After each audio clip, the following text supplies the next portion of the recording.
Any idea when you hear the word printmaking?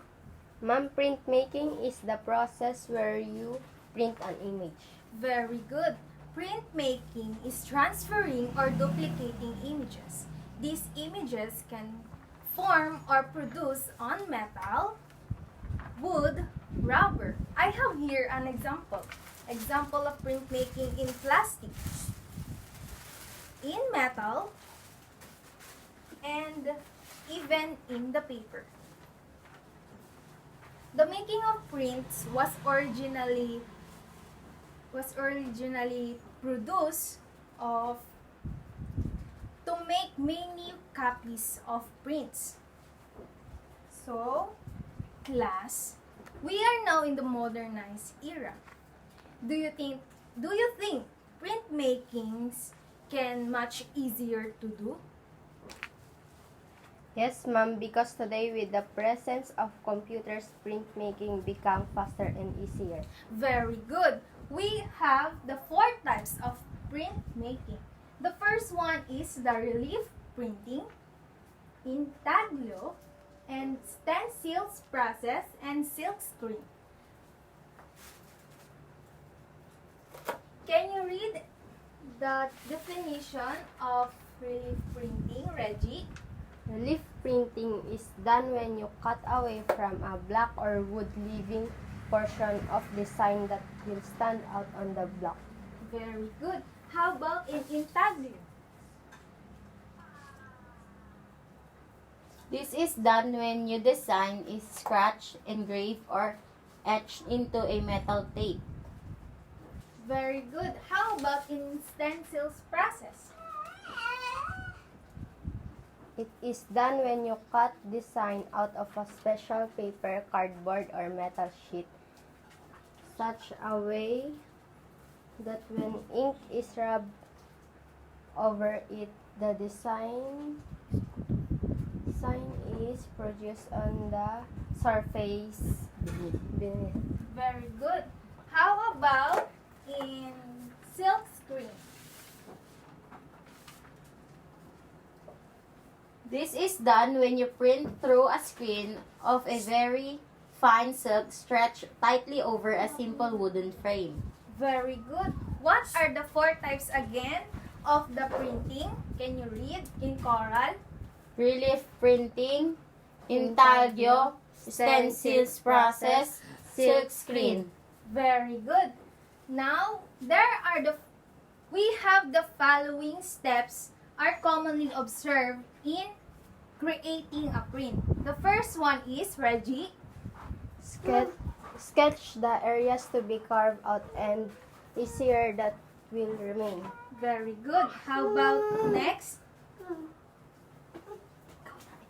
Using sharp cutting tools, carve the image on the rub or wood. Final inking of the plate with printing ink. Very good.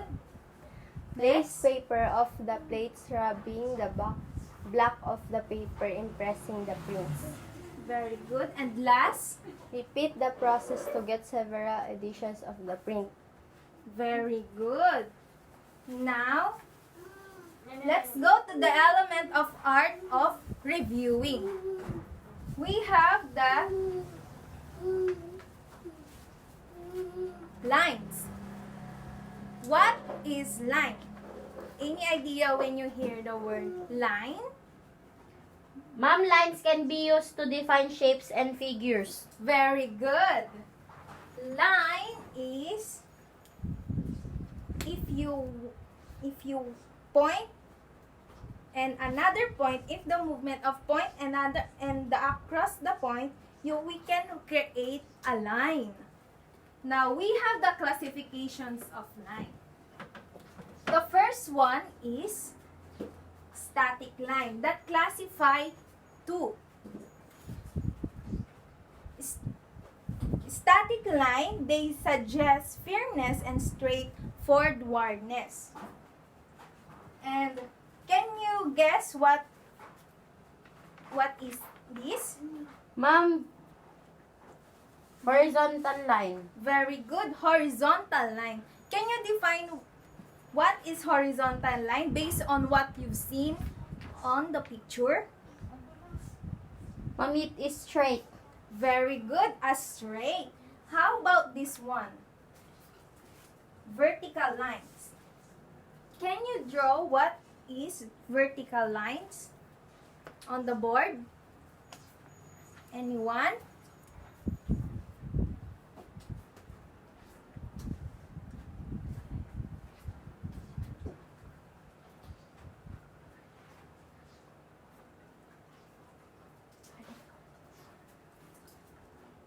This is vertical rather.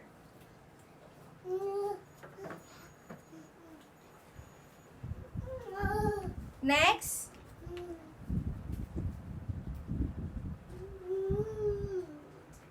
this is vertical. And next is the horizontal. Can you draw again what is horizontal?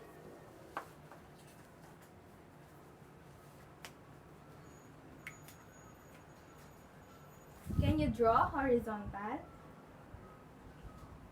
Very good. This is horizontal. Now, can you define what you draw? What is horizontal? Ma'am, horizontal line is the opposite of vertical line. Very good. A horizontal line. Now let's move on. Next is the jagged lines. When we say jagged lines, it is lines signify movements, cheerfulness, and continuity. Can you describe on what is in the picture? It looks like a thunder or a curvy road, ma'am. Very good. Now, the last classification of line is the dynamic line. Can you define what is dynamic line based on what you've seen on the pictures? On the picture, Ma'am, rather. it's like moving. Very good. It's like moving. Now let's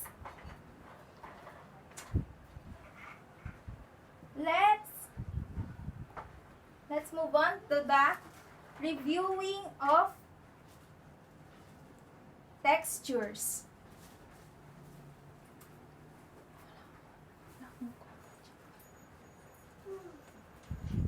Let's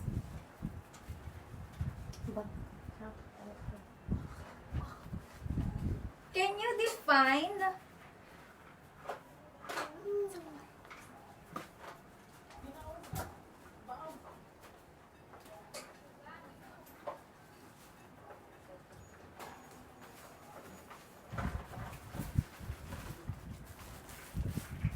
Let's go to the reviewing of texture. I have here two stuff.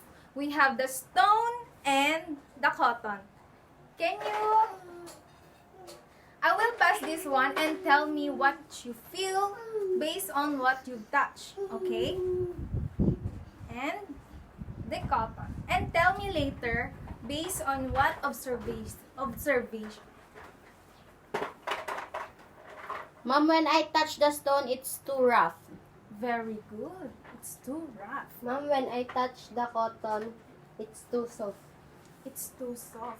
Now, based on what we've done, when you feel those materials, what do you think when you feel those materials when you touch their surface? Ma'am, I think it's texture. Very good at texture. Now, can you define what is texture? Texture is the feel, appearance, or consistency of a surface. Very good. Now, I have the types of texture. The first one is rib. This is kind of example of a rib when you touch. And next one is fluted. This is example of fluted. When you touch the box or the carton. And next one is woven. This example of a woven. And the last one is the carving. I have an example of a carving. This one, carving.